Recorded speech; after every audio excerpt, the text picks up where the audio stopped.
नमस्कार मित्रांनो, बंधू आणि भगिनींनो. Doctor H M. खैरनार चिंतन आणि मंथन यूट्यूब चॅनलवर पुन्हा आपलं स्वागत आहे. आपल्याला माहिती आहे की महाराष्ट्रामध्ये दोन पक्षांमध्ये फूट पडलेली आहे. एक म्हणजे शिवसेना आणि दुसरा म्हणजे राष्ट्रवादी काँग्रेस. आता लोकसभा निवडणुकीची धामधूम चालू आहे आणि ह्या निवडणुकीच्या पार्श्वभूमीवर आणि ह्या दोन पक्षामध्ये जी फूट झालेली आहे त्याचा विचार करता महाराष्ट्रामधील बारामती हा जो लोकसभेचा मतदारसंघ आहे त्याच्यावर संपूर्ण महाराष्ट्राचं नाही तर जगाचं किंवा देशाचं सुद्धा लक्ष लागून राहिलेलं आहे. जगाचं म्हणजे जे भारतीय प्रदेशात आहेत ते सुद्धा लक्ष ठेवून आहेत ह्या मतदारसंघात काय होईल बारामतीच्या.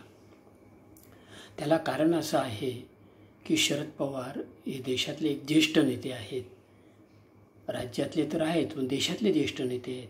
जवळपास 56 वर्ष ते राजकारणामध्ये आहेत. राज्यात आणि केंद्र सरकारमध्ये सुद्धा विविध पदांवर त्यांनी काम केलेलं आहे. आणि बारामतीचा जो लोकसभा मतदारसंघ आहे त्याच्यातून ते स्वतः अनेक वेळा निवडून गेले.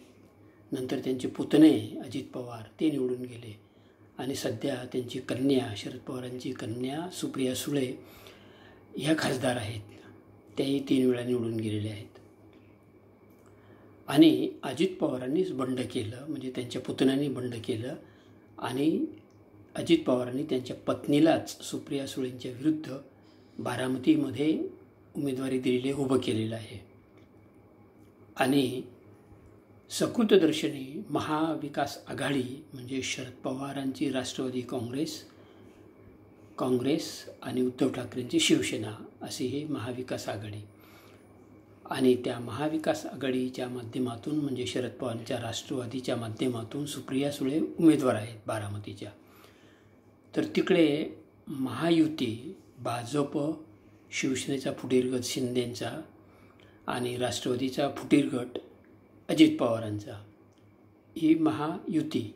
ह्या महायुतीच्या उमेदवार म्हणून बारामतीच्या उमेदवार आहेत अजित पवारांच्या पत्नी सुनेत्रा पवार, म्हणजे शरद पवारांच्या त्या सुनबाईच. म्हणजे घरातच हा संघर्ष सुरू झालेला आहे. आणि पक्ष फुटला, घरही फुटलं. आणि म्हणून आता ही जी लढाई आहे ही लढाई कोण जिंकणार अशा प्रकारचा एक मोठा प्रश्न निर्माण झालेला आहे. आणि त्याच्यावर संपूर्ण देशाचं लक्ष केंद्रित झालेलं आहे.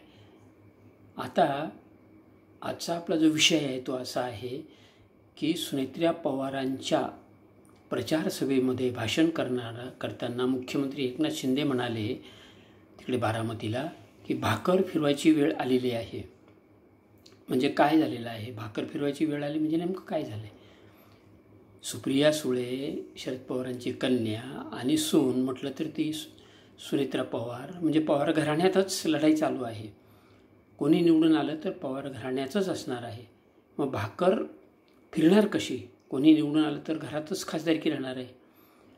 आणि एकनाथ शिंदेंचे एक शिलेदार शिवथरे यांनी शिंदे गटातून तिकीट मिळवण्यासाठी खूप मोठा प्रयत्न केला, तांडव केलं, बंडखोरीची भाषा केली. वृत्तपत्रांनाच ते अनेक वेळेला ते सांगत होते तिकीट नाही दिलं तर मी अपक्ष लढू. परंतु साम दाम दंड ह्या सगळ्या प्रकारची नीती वापरून आणि सगळ्या महायुतीच्या रथी महारथींनी त्यांना शांत करून टाकलं शिवथरेंना. आणि अपक्ष लढू दिलं नाही किंवा तिकीटही दिलं नाही. आणि उलट सुनेत्रा पवारांच्या प्रचारासाठी त्यांना जुंपून दिलं.